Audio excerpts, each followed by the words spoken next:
In today's world, there's no shortage of information. Knowledge is abundant, perspectives are everywhere. But true insight doesn't come from access alone. It comes from differentiated understanding. It's the ability to piece together scattered signals, cut through the noise and clutter, and form a clear original perspective on a situation, a trend, a business, or a person. That's what makes understanding powerful. Every episode, I bring in a guest with a unique point of view on a critical matter, phenomenon, or business trend. Someone who can help us see things differently. So today, joining me is Alan Zhang.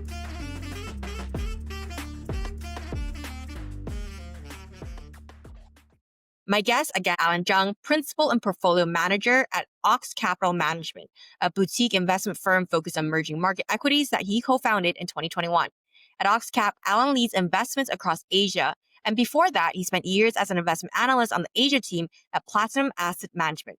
He studied actuary, science, and commerce at University of New South Wales, and he's even taught advanced economics. So if you like the intersection of fundamentals, market structure, and Asia platform businesses, this episode is for you. Alan, welcome. Thank you, Grace. Pleasure to be here.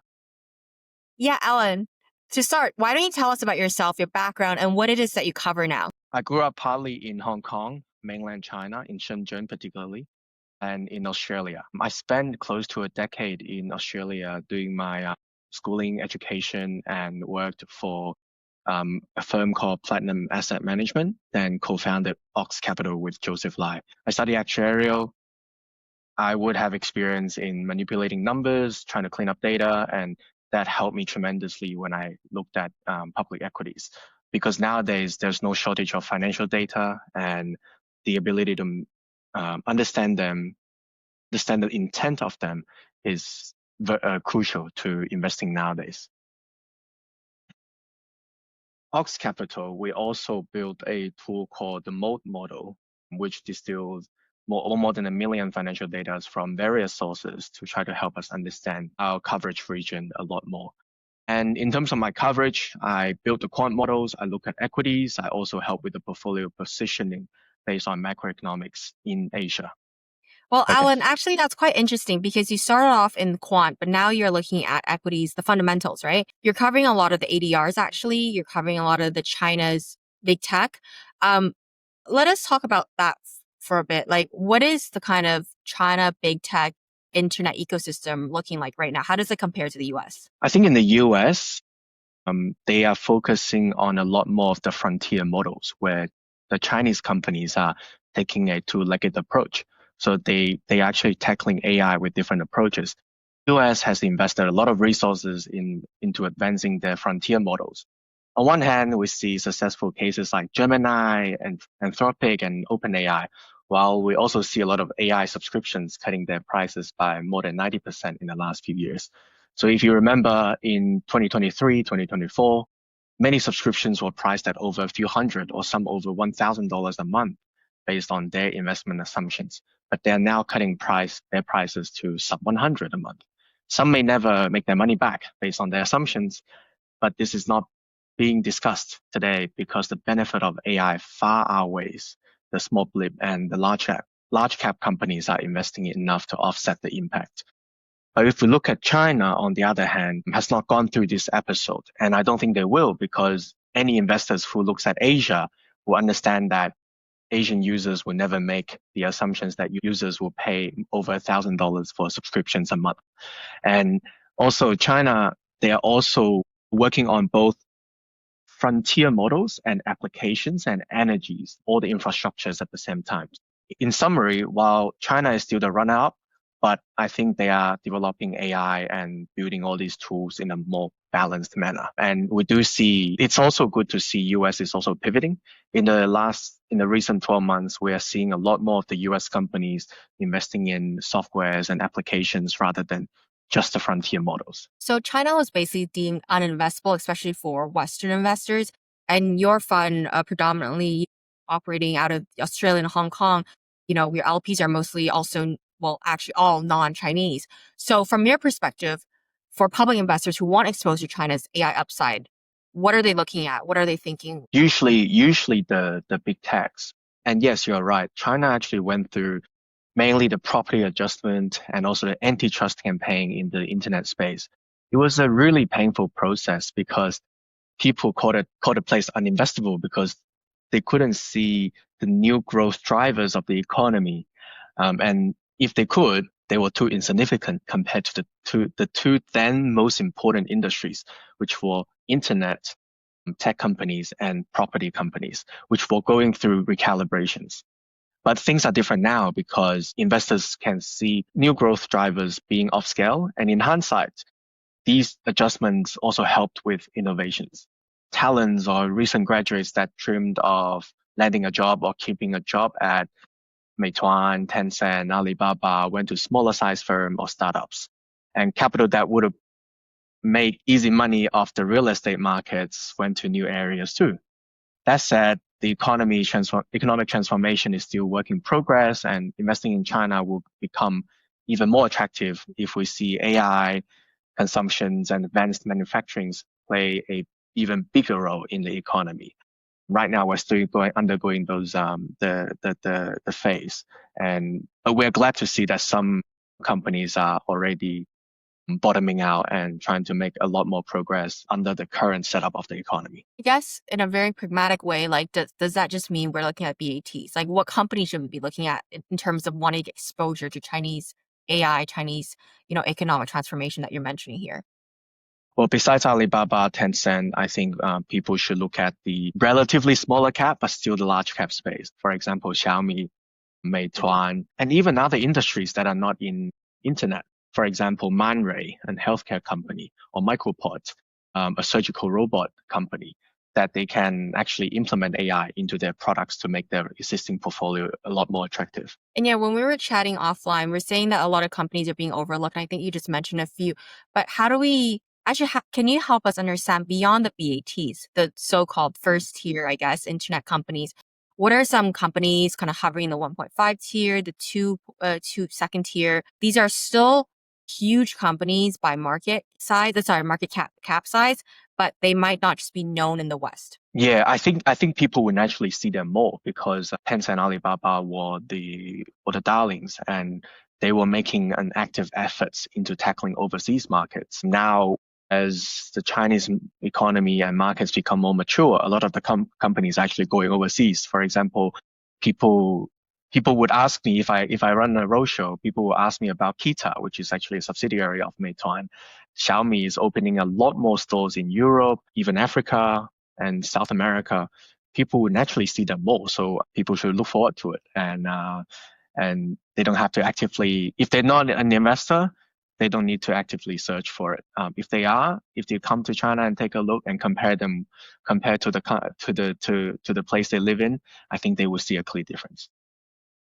Yeah, I think we can double click on some of the companies just mentioned, like Meituan as well as Xiaomi. But to start with, I think just looking at companies, I want to double click on BAT, Alibaba, Tencent, and ByteDance. Actually, in this case, at a high level, how would you compare their current AI strategies? Like these three tech companies are probably the leaders in capex spending right now in terms of AI spending in China. Do they have different strategies? I've read a lot about this, but it's all based on my own analysis, right? From a business strategy perspective. But as an investor, do you think they're playing the same game or are they playing completely different playbooks? Same but different. I do see they are investing heavily into the frontier models and trying to build out their infrastructure. But because of their business nature, they're all sort of tackling the problem in different ways. In essence, ultimately, they all want to build the AI OS that people will use. I think the collaboration between OpenAI and DoorDash was a great example of what AI and a retail company or online commerce company can do, whether it's an app within an app or whether it's an app within a physical phone. It's all an open-ended question, but it's good to see they're all tackling the same problem with different approaches. So for Baba, by nature, they are an e-commerce business and they sell cloud. So it will be boring if they don't build their own competitive large language model. It will be mostly commoditized and they're just a cloud provider. Tencent, they are a platform, they like to build tools, and in LLM specifically or AGI, if we ever get there, I believe late mover actually have a more advantage because most users will be quite indifferent, assuming the data security and user friendliness are similar. So I don't believe being the first mover actually gain the company that much of advantage. So Tencent is adapting that approach. In ByteDance, because they are private and also they are when they engineer their feed algorithm, they naturally look at AI a lot more. Even in 2018, when I visited them, they were already investing a lot into AI and trying to understand user intent. So ultimately, I think they're all doing something similar, try to build the ultimate AI OS for the users. I love the way you framed it because it's exactly what I've been writing about as well, saying 2026 Right. is all about the AIOS system. And it's interesting, like you mentioned, I think Tencent recently, when I visited them, they essentially not even hinted, but with the new Yao Shunyu news, they are signaling that they will double down on LLMs. And like to your point, it will be interesting to see if, they will have like a late movers advantage in some capacity. Like, they actually might will need to spend less on pure infra on a lot of things and see if they actually can, come out on top in building this ecosystem. And anyway, I want to ask, how should we think about the Tencent positioning actually right now? Because to our point just now, our conversation, Tencent's coming in late with LLMs, but they've already integrated AI into a lot of these different touch points, right? Right. Whether it's with a Mm. WeChat chatbot or gaming or even their fintech like payment system, mini programs, etc. Would it make sense for them to continue to use open source models of other models like DeepSeek, like they've been doing? Or would it make sense for them to actually really focus on proprietary models, which like Alibaba has been really doing, integrating Quinn within all their functions? I think they will do both. On one hand, this Yao Shenyu reports directly to Martin Lau. I think they will try to build their own model, like every tech giant will do. At the same time, I think the bread and butter of Tencent is to build tools.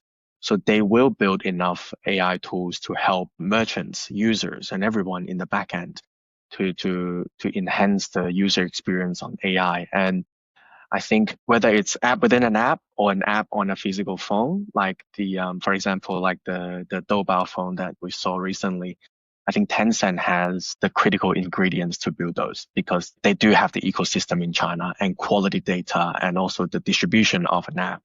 They just have all the elements. When you say they're building tools, how is that really that different from, say, Alibaba building a lot of tools? Like, the whole logo slogan for Alibaba is Mm. making business easy for everyone, right? So their whole business is to be building tools for businesses. How is that different from Alibaba? And then how is that different from, say, ByteDance when they're known to have like app factories where they create a series of apps essentially for content creators, ad people, etc. What is that edge that you're kind of talking about in terms of what Tencent has?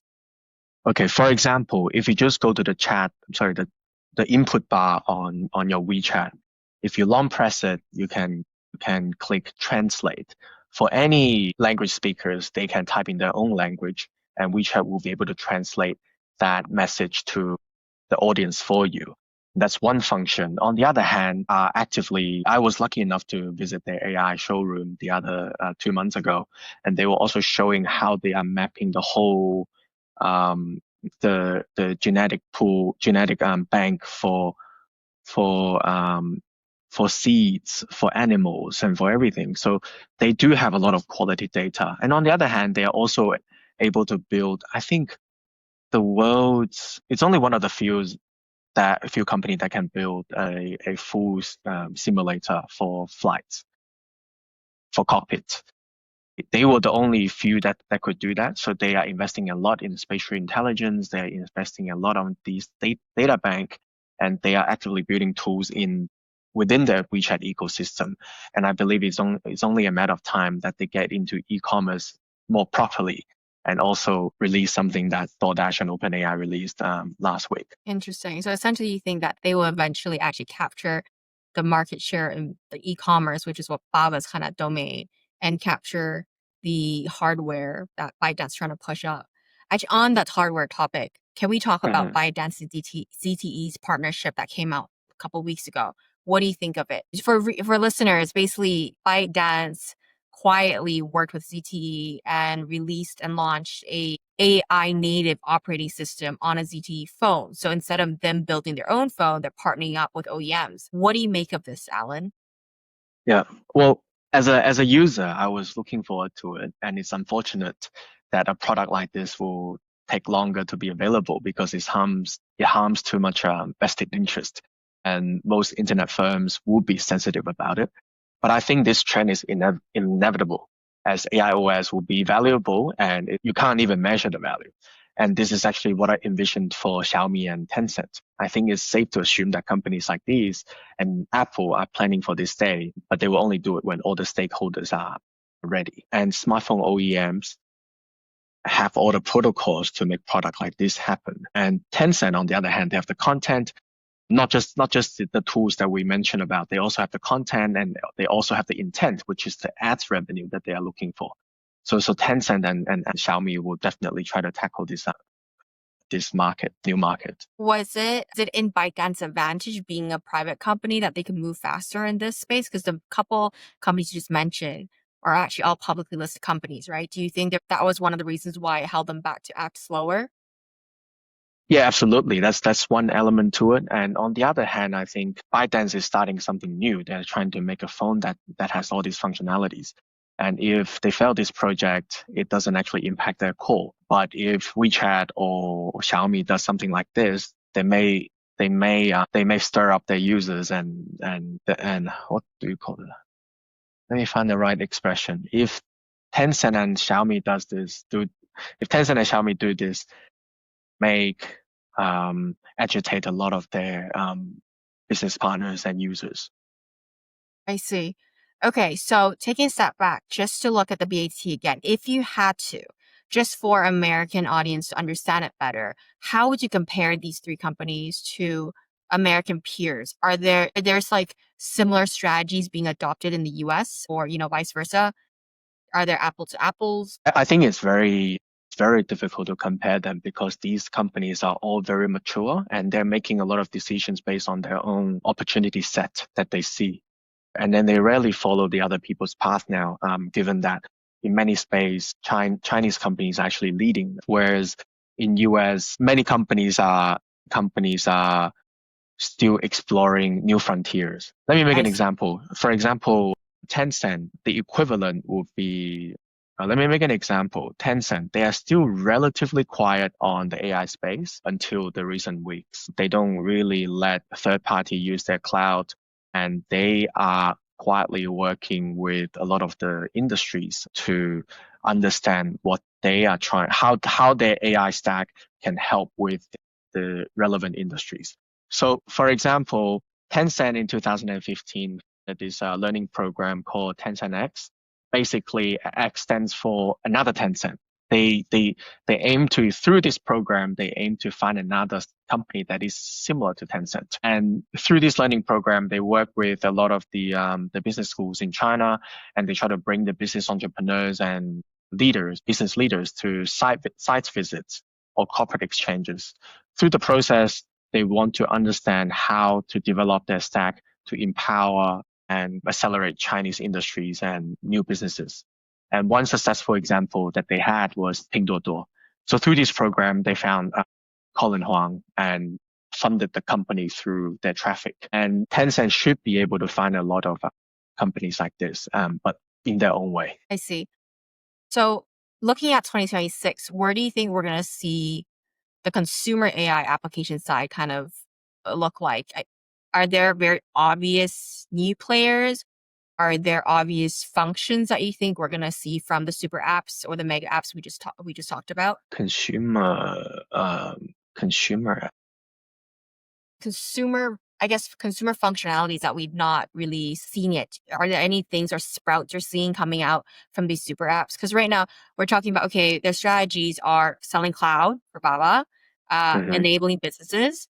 Tencent, you're talking about they have ecosystem of touch points, integrating different LLMs, focusing on their own proprietary ByteDance, we're talking about a lot of so-called app factories, different kind of apps for content creators, etc. Obviously, also trying to ship their volcano engine, etc.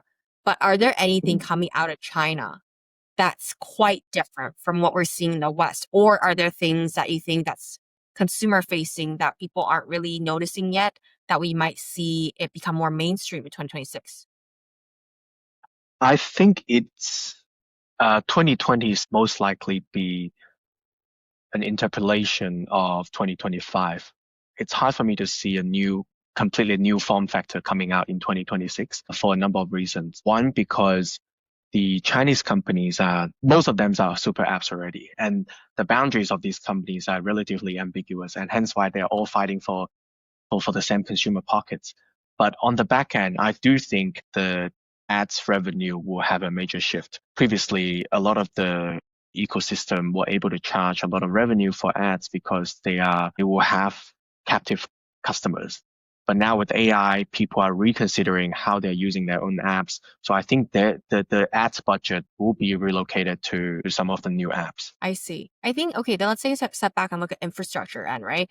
So we talked about apps capturing consumer market, but it seems like everyone is pushing out their own model now. Like in the last couple of months, Mm. not only the BATs we saw in China, and not only the four tiger LLMs, we saw even Kuaishou, like Meituan, even like Xiaomi and some of the EV players even really shipping out their own models. How do we understand this? Why does like basically every single like big tech company, whether hardware or software, is shipping out their own model?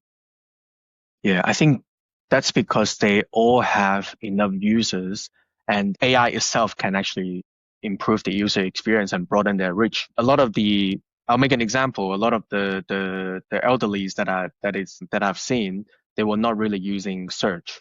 But with AI now, they can broaden, these companies can broaden their reach. Older people or younger people, they can actually pick up these tech a lot quicker.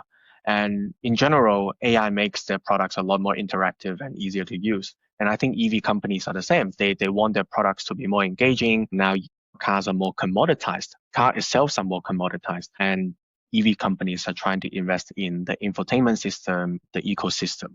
Hence why I think every sizable Chinese company will try to build their own model and try to improve the entire user experience. And why do they all do it? Why do they not outsource it? I think it's because we're still in the phase of investment. Everyone is trying to have a goal because they don't know who will win eventually. Instead of betting on one or two models, why don't I also try to make one? And it's honestly not as expensive as it sounds. You don't need to always Really, I was gonna say, hire a talent. Yeah. isn't it You were quite costly for the EVs? It is costly, but I think a lot of the money is actually spent on researching chips and also building and it's actually in manufacturing. The large language model itself, I think, is not as expensive as in. I see. So let's look at EVs actually. Let's double click on this because this is an area you spend a lot of your time researching on. Who are the biggest players in China right now beyond, the names of the BYDs and the maybe Zeekrs of the world? Well, definitely BYD and Huawei. Some of the emerging ones are Xiaomi and Zeekr. And how do you kind of position each of them, I guess, or the four of them that you just mentioned? Okay. Xiaomi, the biggest selling point is their ecosystem. You can call Xiao Tongxue and operate Which is your the home voice control devices. operator. Yeah, Voice just control context. operator. Yeah, the Alexa of Xiaomi. You can operate your home devices or personal devices through the ecosystem, especially with their HyperOS 3. And BYD, the core advantage is their manufacturing capability. Literally, they can make their cars cheaper with their supply chain management capability. And Huawei, they have their own ecosystem with Harmony OS, but it's more confined in China. And Huawei also is able to, they have the brand equity that people are willing to pay up for. So they are able to stack a lot more luxurious experience into their car. And How does Zeekr, that compare? Sorry, actually, how does it yeah, compare to luxury EVs like the Neo and Lixiang? Are they still relevant? they are still relevant. But Li Xiang, I don't know whether I would call it a luxury because I think the whole design or the whole marketing message it's more family oriented rather than a luxury experience. Whereas for Neo, I think they are for younger consumers who actually want to drive, actually experience try the driving experience. As for Huawei, so yeah, for Huawei, all their models are more designed for um, for corporate executives or medium-sized I see. company founders, generally Okay. 40-year-old or above.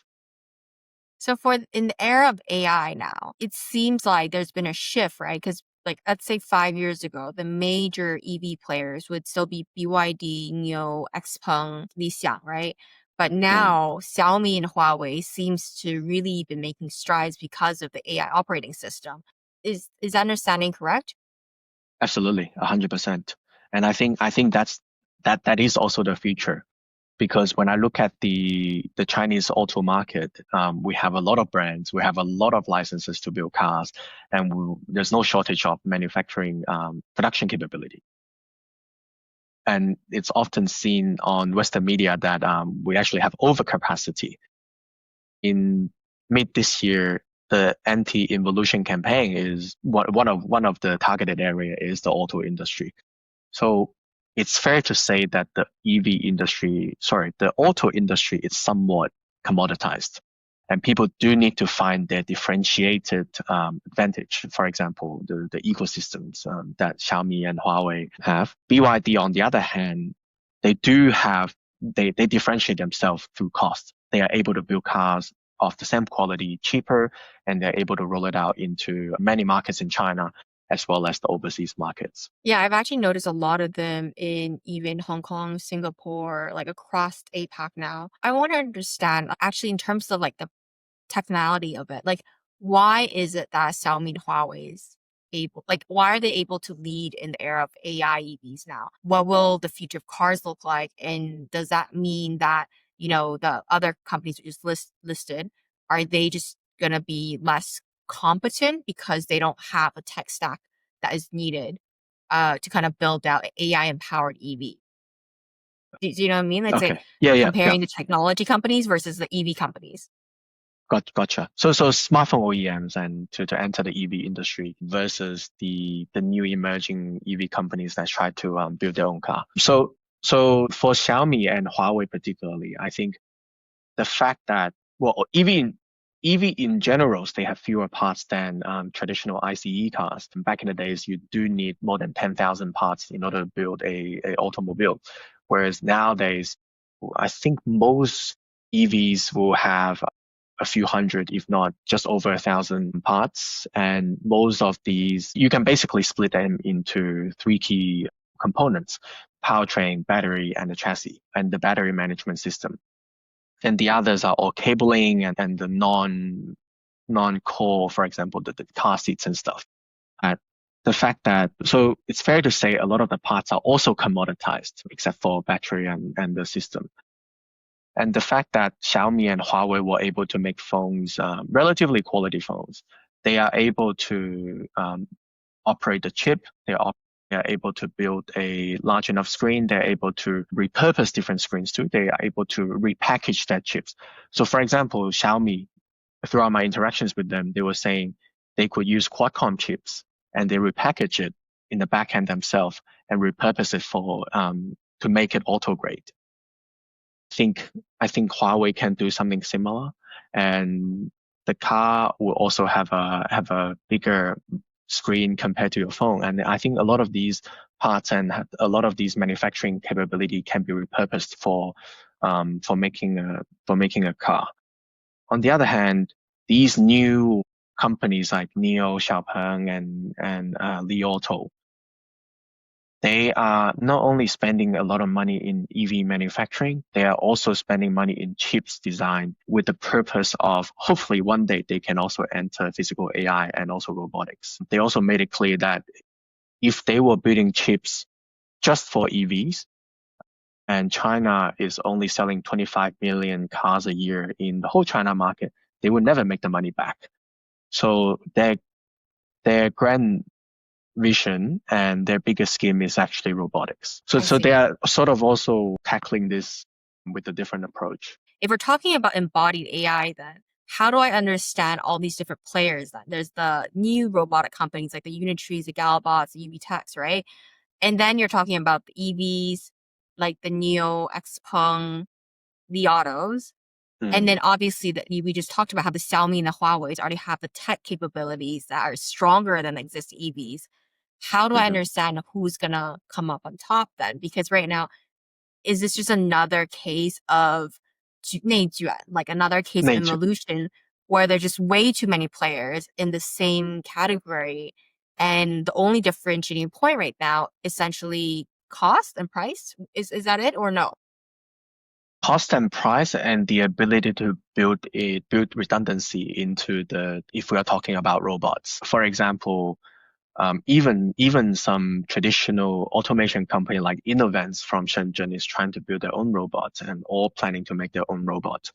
And when we look at a lot of the if we look at the whole tear down of a robot, you do have a lot of similar parts compared to the traditional EV companies, but you also have a lot of new parts. So the similar parts are optical components, gears, batteries, but there are other parts, for example, PLC controllers, where you have to build in redundancy for physical movements. And on these fronts, a lot of the companies are on a level playing field, I think. So, do the Chinese EV firms have a real edge in spatial intelligence then? Like what kind of we talked about, what robotics need, right? In mapping, Mm. sensor fusion, 3D perception, obviously the battery capabilities, the chips design for hardware, etc. Do they actually have this edge globally, or do you think right now the main edge at a global scale is still just cost? It's cheaper. That's it. Put it this way, I think China is still a runner up in this space, and they will spend time to catch up. However, we shouldn't underestimate the short feedback loop China has. They have the optical components in China. They can quickly turn or the whole supply chain in China and the market here. They can quickly turn an idea into products and test it by the market and iterate their products. Do they have a spatial intelligence advantage? Not yet, but I believe they're not too far behind. And to I answer your questions earlier about who is going to come up on top, I think it's too early to say. But I believe Unitree, they are the only one, I think, in the current market that can make a more agile robot that can do a lot more stunt than the other players. whether we figured out the real life use cases of these robots yet. Like it's to be proven, right? But at least their technology is more advanced. I Yes, want to kind of yes. double click on something. I'm just kind of going back and forth a little Mm, bit, so sorry about that to the audience. But my brain is very scattered, as many of you might know now. So when you talked about AI empowered EVs and embodied AI, when we talk about robots, where does the AI actually show up? Explain to me in layman terms. Is it just simply the physical object we're seeing start having mm. intelligence where they can start turning on their own, parking on their own, self-driving, I don't know, like turn on music, turn off music, or do backflips? Or are we seeing this AI actually showing up in more invisible places? It does actually. For example, besides the user experience and interactions with the users, AI is also able to process a lot more parameters in the background. For example, the redundancy I was talking about with AI, the chips or the computing power within the physical object, the embodied AI will be able to process a lot more parameters to make simultaneous decisions of what to and what not to move. For example, human process a lot of our actions or behaviors based on our neurons. We can blink, we can walk and raise our hands at the same time. Whereas without AI, it's a lot harder for robots to act like that. And with AI, they will be able to work on a lot more parameters, make different moves simultaneously. I see. Okay. Let's look at the big picture. You are a non-Chinese fund, but you do Mm. invest and follow China's AI space. There's obvious sensitivity right now, right?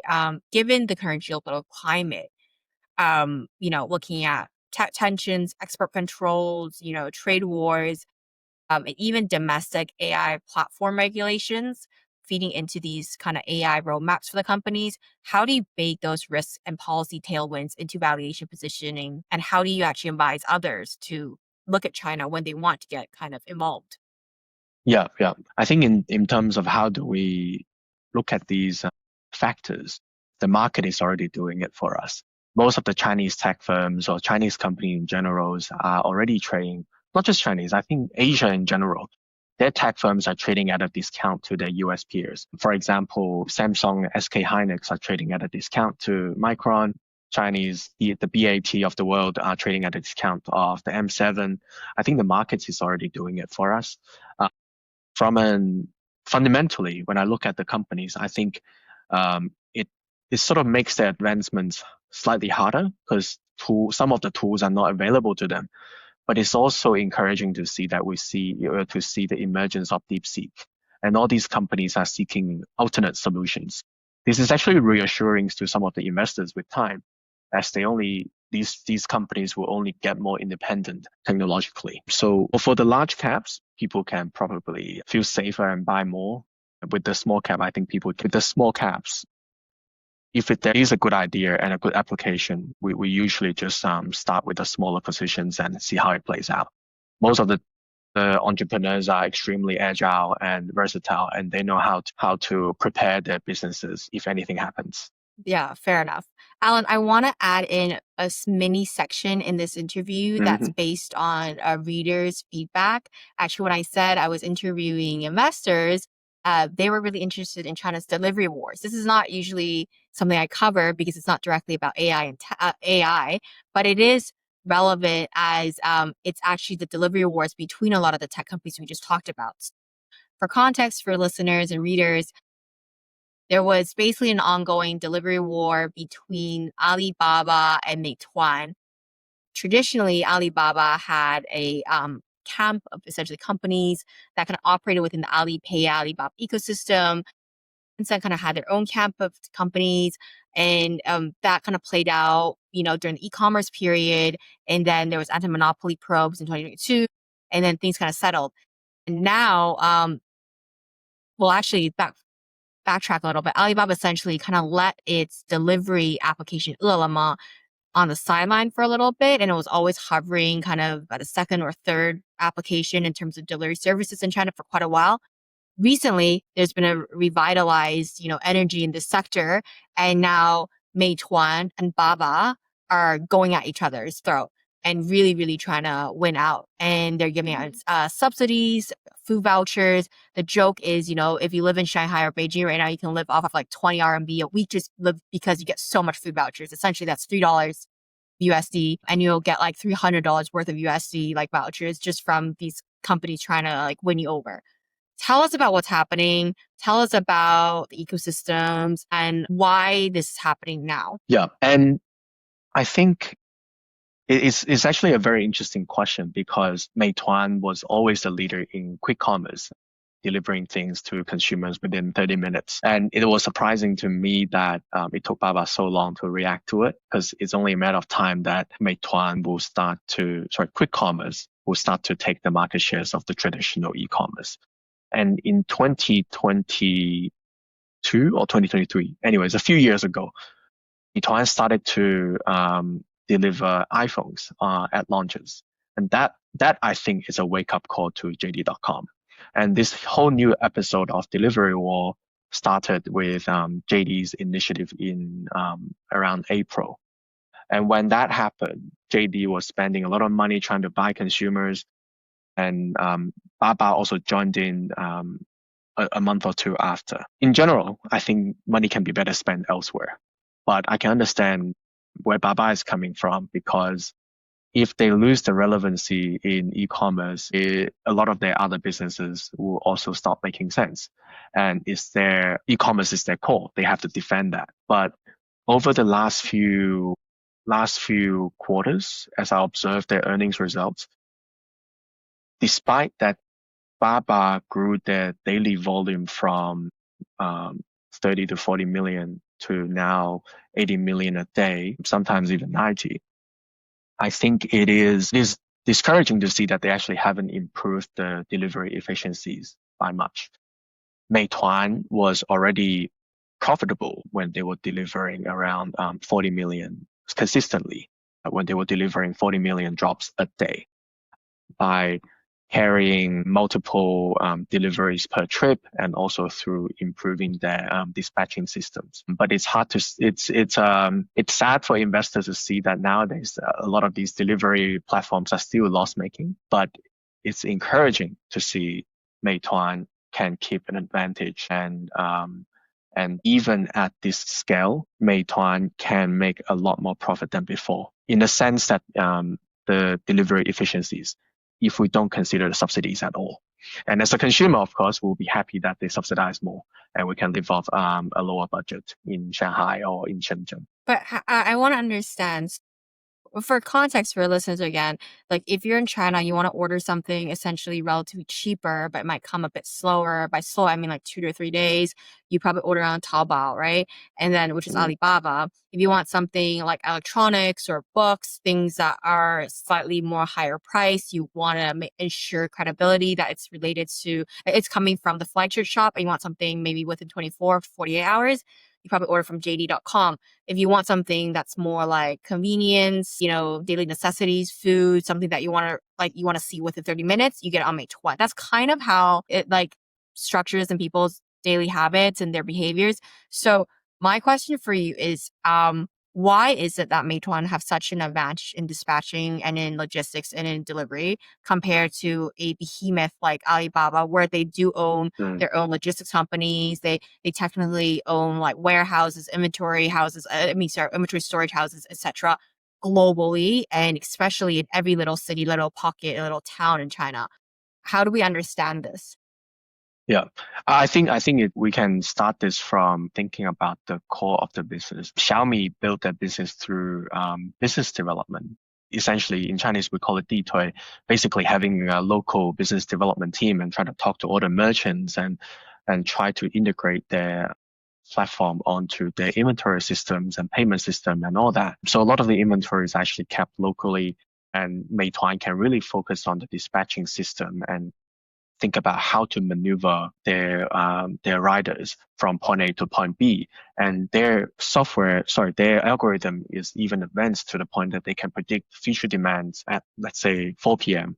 So they can gradually move the cluster of riders towards that hotspot to get ready for future deliveries. Whereas JD, they famously invested in a lot of the logistics, transportation hubs, and all these infrastructure projects that actually make JD a lot slower. And in order for them to compete with Meituan, they do have to turn it around. Whereas for Baba, although they went with a asset-light model even early on, because they worked with ZTO, they have a relatively more centralized team, mostly in Hangzhou. If you visit their headquarters, Meituan's headquarters will be just in a building, and then it's not as big as the Baba campus. I think you can look at the two companies from this lens and see whether it's a centralized business model or whether it's a decentralized and a more scattered model. Delivery and quick commerce, I think it's decentralized and scattered across different places. It's really localized. And if you do well in one city, doesn't mean that you can do well in another. But once you become dominant, you can use the profit from one pocket to subsidize another. Whereas it's different in the traditional e-commerce where it's a very centralized platform. That's a really interesting way of looking at it. Also looking at, the company's own culture and management style to assess actually why their business models work out the way they do, and where they succeed and where they actually don't do as well. And also the risk they're taking as well. Meituan doesn't usually, if you're delivering food, you can't store the food for 2 days and deliver it to your consumers. Exactly. So they worked on the assumption that we don't hold inventories. Whereas for Baba and JD, somewhat the culture of holding the inventories and also keeping the products in your storage or in your system is slightly longer than Meituan. I see. Alan, this has been really interesting. I do have a few closing questions, kind of more on the high level. What is your biggest prediction for the Chinese tech sector in the next coming year, or let's say 18 months, in terms of the AI front or like the EV names? Because I know we talked about like a bit of everything earlier, but what are some of the biggest trends you think we should look out for? I think I'll make one with the EVs and I'll make one with the internet space. With the EVs, I think most Chinese EV OEMs with a pure domestic focus without an ecosystem will lose relevance in the next 12 to 18 months. I think consumers are making up their minds and people will start to see a clear result. And on internet, I think especially with Tencent starting to make a move by hiring the chief AI scientist Yao Shunyu, I think that we will start to see a lot more products with AI functionality built in within Tencent's ecosystem. That's interesting. And Yeah. I've written a lot about it as well on AM Proem, so people should check it out on the Tencent bit that he just mentioned. Okay, so what's one company or subsector in China tech you think global investors are sleeping on? I think you kind of touched on it in the beginning. You saying, we should look at companies beyond just internet big names, but Mm. maybe give us a subsector or vertical that people should really look at that they're kind of overseeing. Yeah, I think I have many, but I think if I have to name one, it will be healthcare. I think healthcare can be relatively resilient regardless of the overall AI spending. Right now, the market chatters are all about how much this company or that company will spend in the next 12 to 18 months and whether we'll achieve AGI or whether we will be able to make back the ROI. I think assuming these companies, like in healthcare, they are not budgeting their spending towards the latest and greatest model. They look at the actual applications that can be used in their products or in their ecosystem. And I also think, let's say in a scenario where we stop investing in the frontier models, let's stop advancing them for the next 12 months. There are still tremendous amount of value we can extract from the current models. Hence why I will still look at a lot of the application space, especially in healthcare. And I do see a real shift in the mindset of the healthcare executives trying to build AI into their products and convince the customers that their products are superior. Historically, a lot of the tech products used in healthcare are mainly for cost reasons. Now it's also revenue generative. So they are a lot more excited about this. And if I have to name one company, I think please visit Manray in Shenzhen or Microport in the Yangtze Delta. I think they are all great companies, and their surgical robots and also medical devices are, I would say, not far behind compared to other systems. I see. I know you've offered many different views already within our interview, but to conclude, I always ask my guests one question, which is, what is one differentiated view you have? Is there something that really stands out for you that you think it's non-consensus or, very different from your peers right now who are covering the China internet space? Yeah, I sort of alluded to it early on that instead of looking at whether we should achieve AGI or whether we can achieve AGI or try to figure out the capex or cloud consumptions, we should think about what are the daily businesses or what are the smaller scale business that can actually extract a lot more values from AI, and maybe we can see a new form, and even the financial companies, and they can probably extract a lot more values from AI. And I'm excited to see some of the new form factors, and also I'm excited to see whether even from a consumer perspective, whether I can use a lot more functions, AI functions in their product. So kind of look at the practicality, look at the real life use cases, not just the headline, big picture, and big spending kind of numbers, right? Absolutely, look beyond the top three, top five, and but don't go too far below to the risk spectrum. All right. Thank you so much, Alan. Thank you so much for your time Uh, today. Thank you, Grace. If you enjoyed this conversation and found it insightful, please follow and subscribe to Differentiate Understanding on Spotify, YouTube, or wherever you get your podcasts. This is Grace Xiao, and don't forget to share an episode with a friend.